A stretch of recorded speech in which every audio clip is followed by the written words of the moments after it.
We continue our look into what's happening in Ukraine and some of the top international headlines this morning. ABC News' Patrick Reevell is live from our London bureau.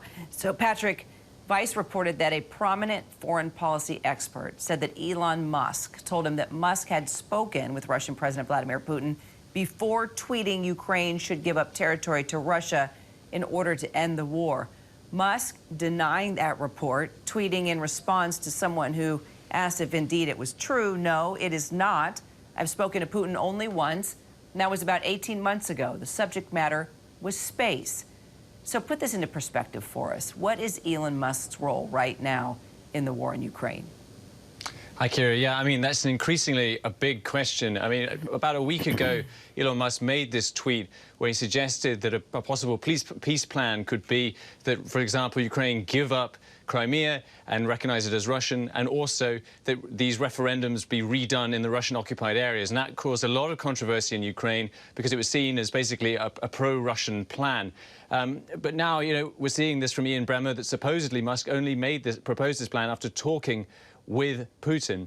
And I think the implication is that that would mean that Musk was perhaps being manipulated by Putin into putting forward this pro-Russian plan. I mean, obviously, Musk is vehemently denying it. Now, the Kremlin has also denied it. But I think the reason that it matters what Elon Musk thinks about Ukraine is that he's been providing Starlink, his internet system, and that has been crucial in Ukraine in providing battlefield communications. And in the last week or so, we've been seeing outages reported at the front line for the Starlink system. And that has caused some people to fear that maybe Elon Musk could even be manipulating and reducing access to Ukraine for his Starlink system, and that therefore he could be using it as a way to pressure Ukraine. Now, you know, there's no proof of that. That remains speculation. But all of that shows this outsized role that he is playing right now in this war.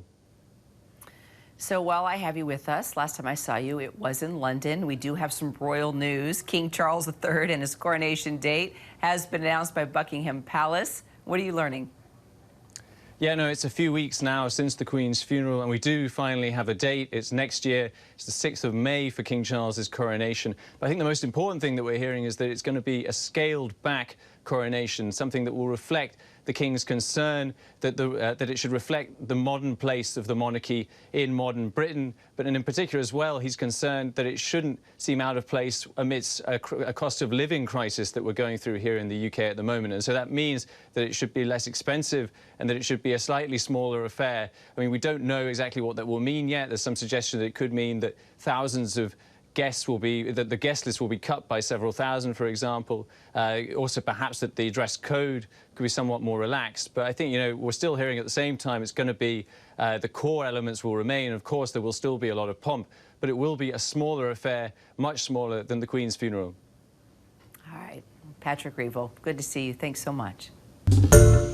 Hi, everyone. George Stephanopoulos here. Thanks for checking out the ABC News YouTube channel. If you'd like to get more videos, show highlights, and watch live event coverage, click on the right over here to subscribe to our channel. And don't forget to download the ABC News app for breaking news alerts. Thanks for watching.